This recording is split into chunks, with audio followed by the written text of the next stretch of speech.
Bonjour, je suis Jérôme Effred Ludodida, je suis professeur des écoles. Ma mission, votre plaisir d'apprendre. Aujourd'hui, partons à la recherche du Gunju désobéissant et de l'orage.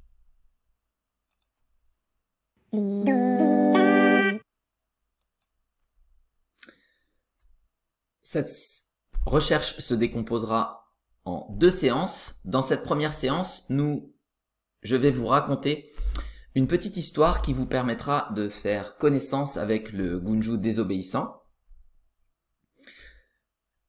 Ceci vous permettra ensuite, dans un deuxième temps, de le retrouver, car il est caché dans un morceau parmi 4 morceaux. Voilà.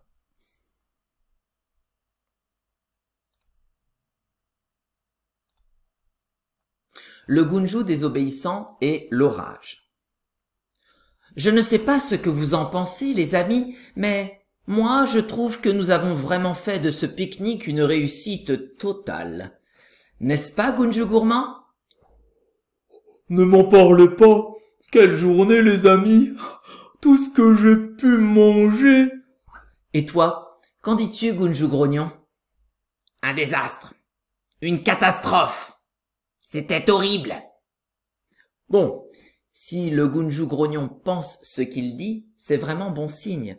Comme il n'a pas arrêté de se plaindre, c'est qu'il a passé un très bon moment. Tiens, voilà le Gunju paresseux qui se réveille. Tu as fait bon somme, Gunju paresseux? Bonne journée pour moi. Vivement qu'on recommence. Et toi, Gunju voyageur, es-tu satisfait de ta journée? Oh oui, alors, je n'ai pas arrêté de me promener à travers toute la forêt. C'est formidable. Tout le monde ici est heureux de cette journée. Ah non, ce n'est pas vrai. Moi, je ne suis pas content du tout. Comment? Ce que nous avons fait ne t'a pas plu, Gunju désobéissant? Si, mais pour que je puisse passer une bonne journée, il faut que je puisse désobéir à quelqu'un. Et aujourd'hui, je n'ai pu désobéir à personne. Je ne me sens pas bien du tout. Allons, tu n'es pas malade. C'est simplement un mauvais moment. Rentrons au village maintenant. Le soleil ne va pas tarder à se coucher. Non, pas question. Moi, je reste ici. Et comme ça, je désobéis. Comme tu voudras, Gunju désobéissant, mais tu vas le regretter d'ici peu. Nous partons. Les Gunju s'en vont, laissant là le Gunju désobéissant bien décidé à rester tout seul dans la forêt. Mais à peine 10 minutes plus tard, le tonnerre se met à gronder, faisant trembler toute la forêt. Une pluie d'une violence extraordinaire s'abat pendant que des éclairs parcourent le ciel sans arrêt. Trempé comme une soupe, le Gunju désobéissant court jusqu'à sa maison. Pourvu que personne ne me voie, je vais essayer de rentrer à la maison en passant par les jardins. Tiens, mais regardez qui vient ici! Gunju désobéissant, quelle bonne surprise!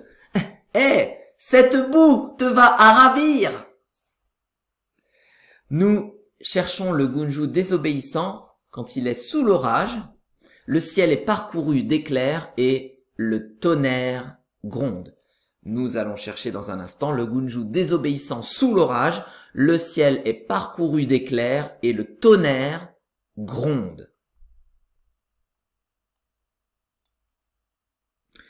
Vous allez prendre votre ardoise et écrire sur celle-ci les numéros 1, 2, 3, 4.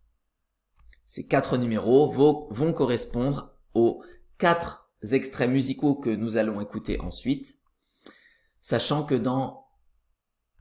après chaque écoute, je vous inviterai à noter un petit V ou une petite croix, selon si vous avez entendu quelque chose de suspect, quelque chose qui correspond à ce qu'on cherche. Alors aujourd'hui, on cherche le Gunju désobéissant sous l'orage. Il se peut qu'à la fin de l'écoute, vous ayez repéré l'orage et le Gunju désobéissant dans plusieurs extraits. Alors il faudra faire un choix, réfléchir dans votre tête et faire un choix pour n'en sélectionner qu'un seul et celui-là vous l'entourerez. Tout ceci se fait sur l'ardoise secrètement. Pourquoi? Parce qu'à la fin de cette activité, on procédera à un vote à main levée. J'espère que j'ai été clair.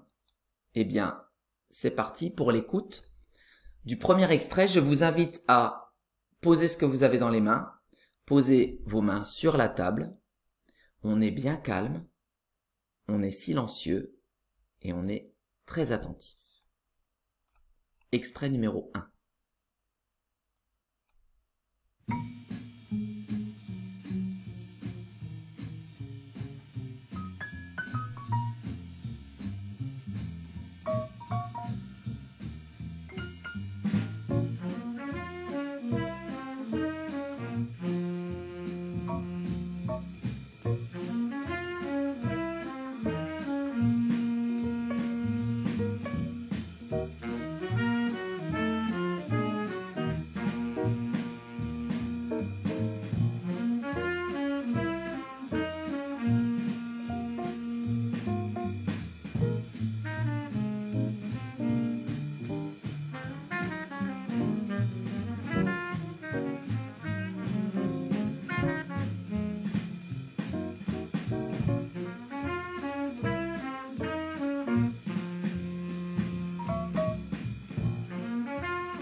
C'était l'extrait numéro 1.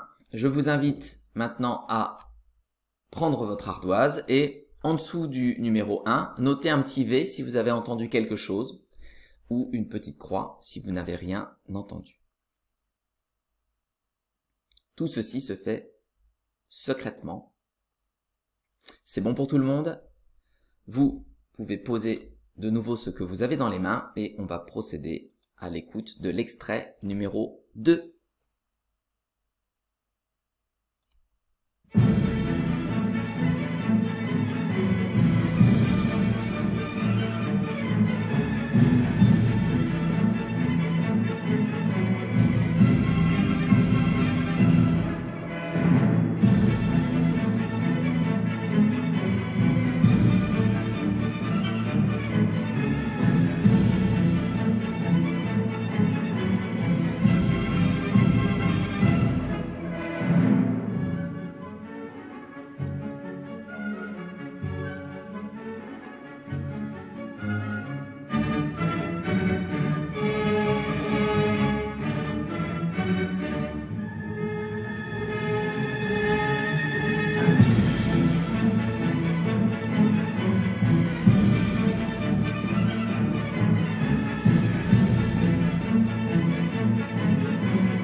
Vous pouvez de nouveau prendre votre ardoise et sous le numéro 2, vous noterez un petit V si vous avez entendu quelque chose ou une petite croix si vous n'avez rien entendu. On fait ça dans le silence et nous allons procéder à l'écoute de l'extrait numéro 3. Je vous invite à poser ce que vous avez dans les mains, posez vos deux mains sur la table. On est bien concentré, on est bien silencieux, on est bien attentif. Extrait numéro 3.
l'extrait numéro 3. Vous pouvez reprendre vos ardoises, votre feutre, et vous pouvez noter en dessous du numéro 3 un petit V ou une petite croix, selon si vous avez entendu quelque chose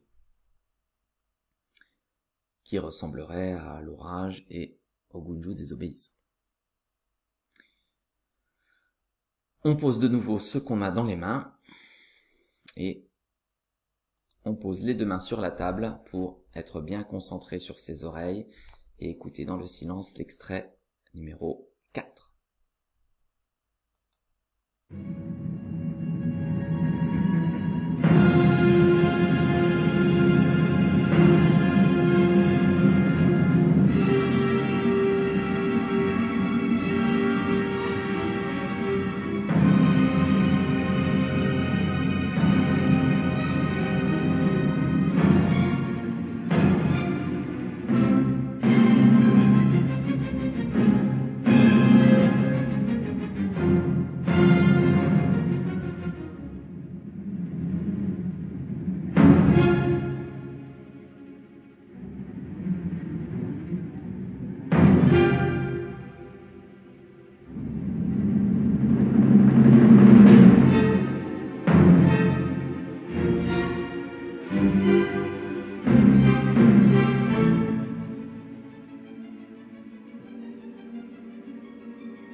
Très bien. Toujours secrètement, je vous laisse noter sur votre ardoise, en dessous du numéro 4, un petit V ou une petite croix, selon si vous avez entendu quelque chose. Il va falloir ensuite faire le point dans votre tête sur l'extrait dans lequel vous pensez qu'il y a vraiment le Gunju désobéissant et l'orage, avec le tonnerre qui gronde. Donc je vous invite à entourer un seul de ces 4 numéros. Et nous allons maintenant, que c'est bon pour tout le monde, procéder à un vote à main levée. Alors, qui vote pour l'extrait numéro 1? Levez la main. Baissez la main. Qui vote pour l'extrait numéro 2? Levez la main. Très bien, baissez la main. Qui vote pour l'extrait numéro 3? Levez la main. Baissez la main. Qui vote pour l'extrait numéro 4? Levez la main. Ok. Baissez la main. Alors, je vois qu'il y en a beaucoup qui ont voté pour l'extrait numéro 4, mais peut-être que certains ont voté aussi pour l'extrait numéro 2. Alors, c'est vrai que dans l'extrait numéro 2, on entendait des cymbales qui pouvaient faire penser au tonnerre, mais il y avait des éléments dans l'extrait numéro 4 qui étaient encore plus ressemblants, des éléments qui ressemblent encore plus au tonnerre, qui gronde. L'extrait numéro 4, ah bah oui, attendez, bah oui, je le vois, il est là. Voilà, Gunju désobéissant. Je vais le mettre dans sa petite boîte. Merci pour votre aide. Grâce à vous, on a pu attraper de nouveau un Gunju aujourd'hui. En plus, le Gunju désobéissant n'est pas facile à attraper. Merci encore. Séance numéro 2.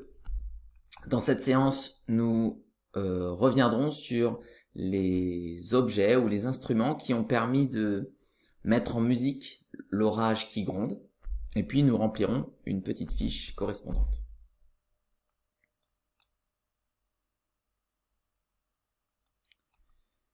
Alors, à votre avis, quels instruments ou objets ont permis d'imiter le tonnerre et les éclairs?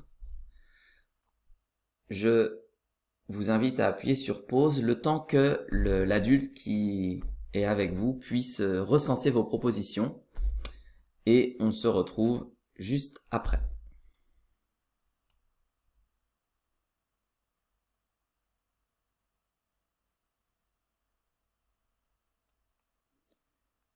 Très bien.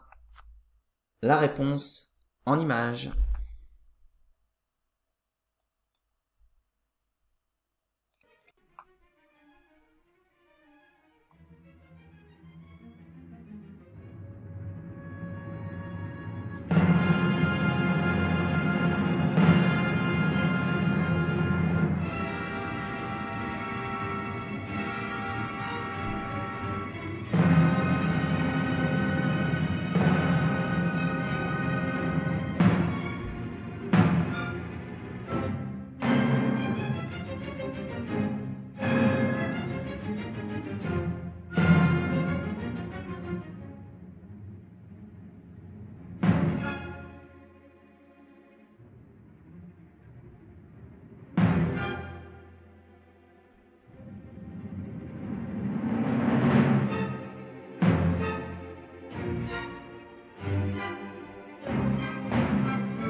Alors, dans cette vidéo, on s'aperçoit qu'il y avait beaucoup d'instruments qui mettaient en musique l'orage, notamment un instrument qui ressemblait à un tambour sur lequel il y avait un musicien qui frappait comme ça avec des baguettes. Et il y avait 3 énormes tambours, on appelle ça des timbales. Donc les timbales étaient vraiment à l'honneur sur ce morceau. Mais l'ensemble de l'orage était vraiment mis en musique par tous les instruments de ce grand orchestre. Alors on retrouve des instruments qu'on a déjà vus précédemment, les instruments de la famille des cordes frottées, donc le violon, l'alto, le violoncelle, la contrebasse. Et puis il y avait aussi des instruments à vent, des instruments dans lesquels on souffle. Et tout ce petit monde permettait de donner une impression d'orage.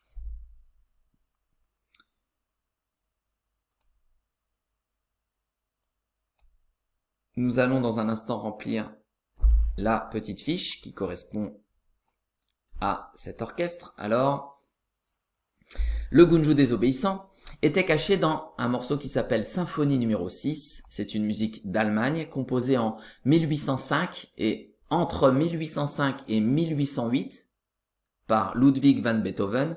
Donc entre 1805 et 1808, donc il s'est passé 3 années. Donc il a fallu 3 ans à Ludwig van Beethoven pour créer tout ce morceau. Alors là, on en a écouté juste une petite partie. L'œuvre globale est bien plus longue. Mais ça lui a quand même pris, ça se compte en années, le temps que ça lui a pris pour créer, pour composer tout ça. Alors il ne composait pas que cette symphonie-là, dans ces 3 années-là, il travaillait aussi sur d'autres projets musicaux en parallèle. Mais ça donne une idée du temps qu'il faut pour concevoir des morceaux de cette qualité.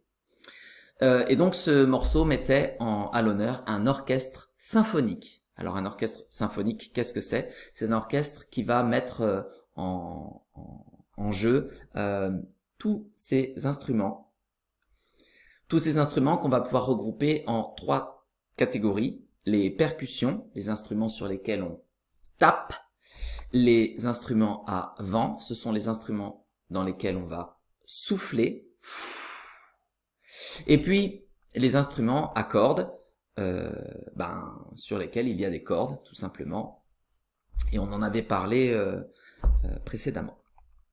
Je vous invite à récupérer la fiche et à réaliser la mission suivante. Je vais vous demander d'entourer d'un trait fin tous les instruments à cordes.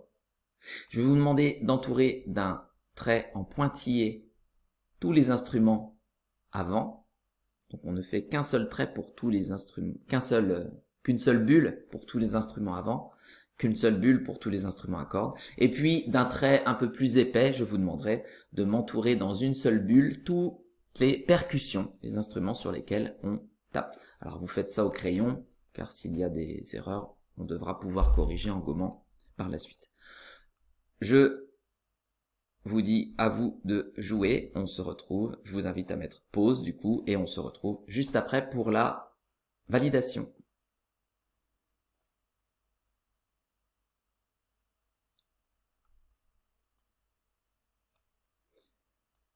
Très bien. Alors, avant qu'on procède à la validation, je vous montre ici une photo d'un orchestre symphonique dans lequel on va retrouver des instruments à cordes frottés, ils sont par ici. On va retrouver des instruments à vent dans lesquels on va souffler. Alors ils sont disposés ici. Voilà. Et puis les percussions ici sur cette photo sont regroupées en 2 paquets. On en a ici et on en a un autre ici. Le piano est un peu à part. Je n'en parle pas plus que ça, mais il est un peu à part.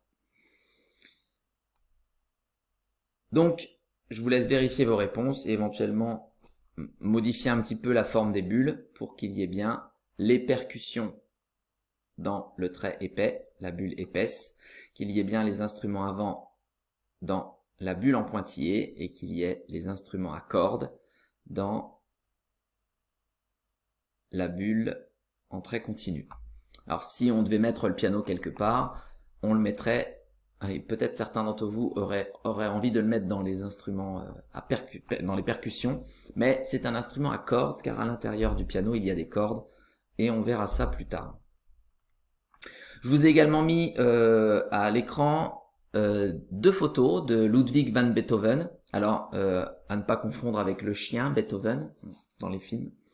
D'ailleurs, pour la petite histoire, le nom du chien, Beethoven, dans le film, vient directement du compositeur Ludwig van Beethoven, parce que quand on doit choisir un prénom au chien qui vient d'arriver dans la maison, eh bien, en lui faisant écouter une musique de Beethoven, il se met à aboyer, et donc il choisit quelque part son nom, et ce sera Beethoven. Donc Beethoven ici, quand il était jeune, et Beethoven ici, quand il était un peu plus âgé. Alors, il avait peut-être pas beaucoup de temps pour aller chez le coiffeur, il était très occupé à composer sa musique.